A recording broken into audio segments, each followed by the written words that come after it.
Hi Capricorn, this is Job. Welcome po sa ating channel. By the way, Capricorn, this is your first half of the month of September from September 1 to 15, 2025. Gamitin ang reading na ito bilang gabay lamang. Kung naka-resonate kayo, comment down. Tandaan, ito ay general reading po. Kunin nyo lang po kung ano naka-resonate sa iyo. This is for you, Capricorn.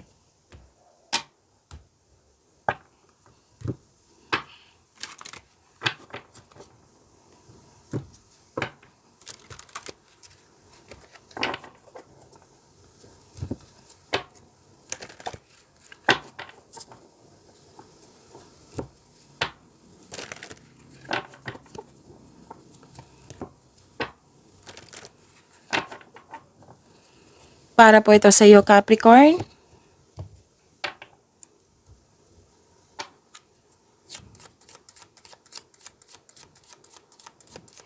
Maraming salamat po sa inyong patuloy na suporta, sa mga nag-donate, sa mga hindi nag-skip ng ads. Maraming salamat po. Sa mga hindi pa nag-subscribe, subscribe na po kayo at click bell notification para malaman nyo na may bago tayong video. Para sa mga gusto magpa-reading, comment po kayo ng personal reading. Again, comment kayo ng personal reading and check my reply sa comment section. Ay wow, ang ganda naman, Capricorn. Makakatanggap kayo ng good news. May success, may positive outcome.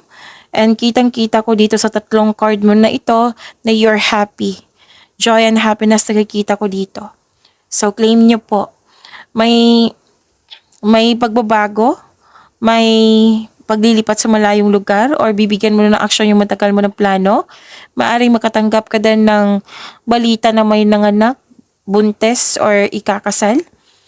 Nakikita ko rin dito yung pagbabago na ito. Ito ay isang change for the better. Makakatanggap ka ng tulong or regalo or compliment, awards, fame, abundance and love is blooming. Kitang-kita ko talaga yung happiness mo dito, Capricorn. So, you deserve this, okay?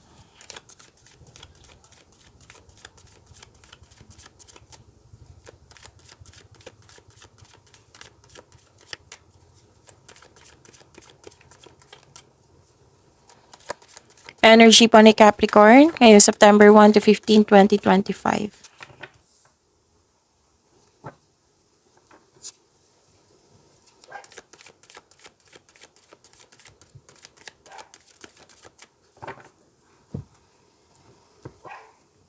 Andito po si Angel of Prophecy.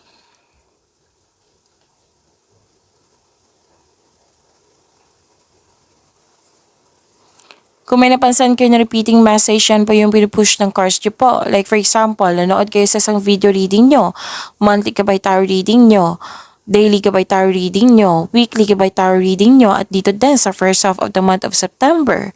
At may napansan kayo na repeating message, yan po yung pinupush ng cards nyo na kailangan nyo bigyan ng atensyon, solusyon at aksyon kung maaari po. So na yung energy ni Capricorn. Kung may napansin kayo sa boses ko ngayon, may ubo po ako.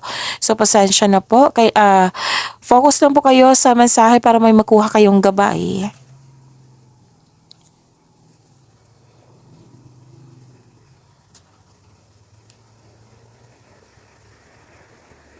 Okay.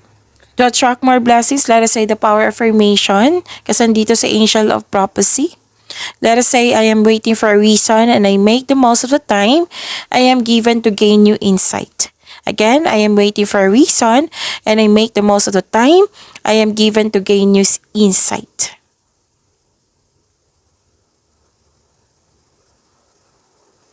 Kung sa Tagalog pa, naghihintay ako ng isang dahilan at sinusulit ko ang oras na binigay sa akin upang makakuha ng bagong pananaw.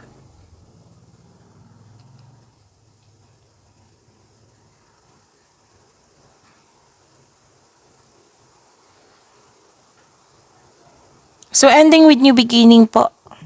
Oo.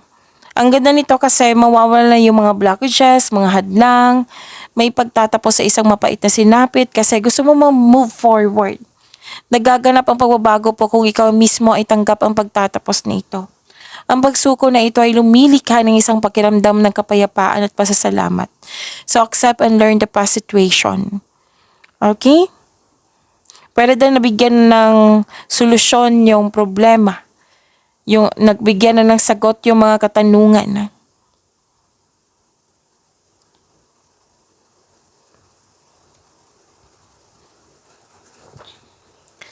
Nakita ko dito may parating na pagsasakripisyo or pagsusuko, bagamat ihanda ang sarili kung karapat-dapat ba ito.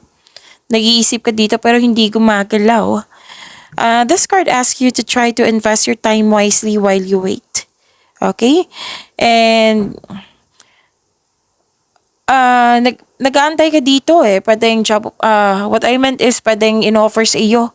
So, kailangan mo ng habaan ng pasensya. Huwag kayong mag-alala, darating din po ito.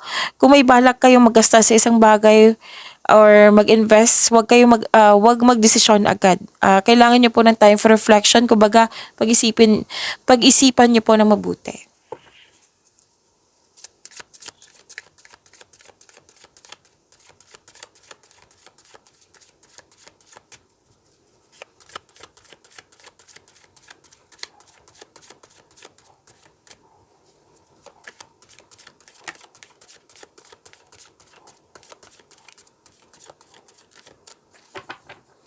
Career and Money ni Capricorn ngayong September 1 to 15, 2025.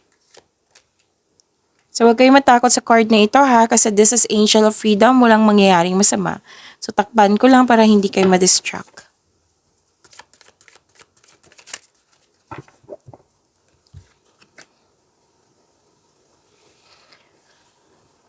So, dito po si Angel of Freedom. To attract more blessings, let us say the power of affirmation. I choose to be free from whatever holds me back. Again, I choose to be free from whatever holds me back. Kung sa Tagalog pa, pinili kong lumaya sa anumang pumipigil sa akin.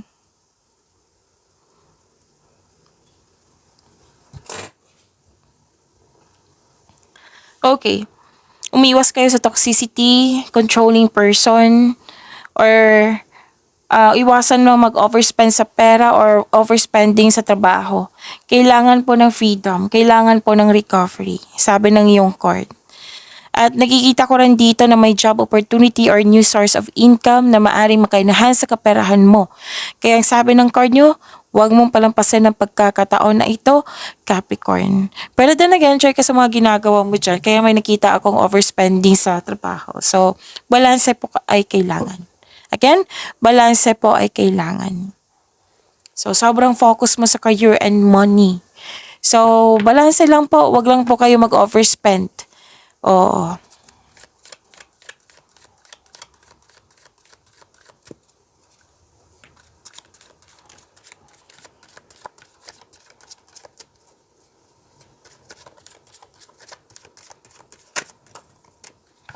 This is about love life, self-love, partnership, and romance ni Capricorn. September 1 to 15, 2025.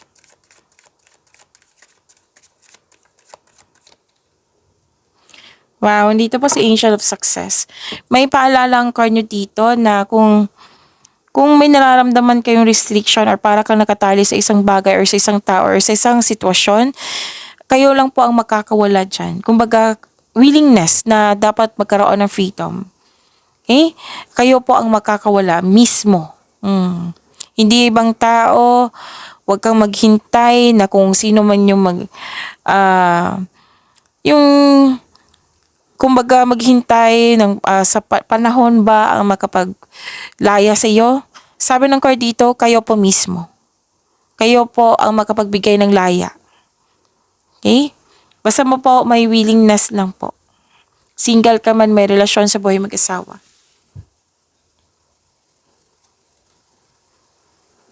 May nakita ko dito nag-celebrate ng monthsary anniversary or any kind of celebration.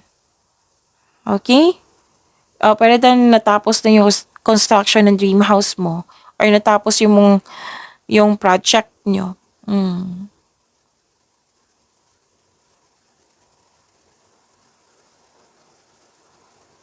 Okay. Huwag po daw kayo magmadali para magkaroon ka ng relasyon sa mga single dyan kasi may ibibigay ang tadhana sa iyo. Dalawang card na mismo nagsabi dito ha, para sa mga relasyon sa buhay mag-asawa. Nagkaroon ng growth kasi mas mahaba ang pasensya mo sa inyong partner, sa inyong relasyon. So, to attract more blessings, let us say the power of affirmation. Let us say, I am blessed with health, wealth, and love. Again, I am blessed with health, wealth, and love. Kung sa Tagalog pa, biniyaan ako ng kalusugan, kayamanan at pagmamahal. Pagyamanin niyo po yung blessings na binigay sa inyo, Capricorn. See you tomorrow. Maraming salamat po.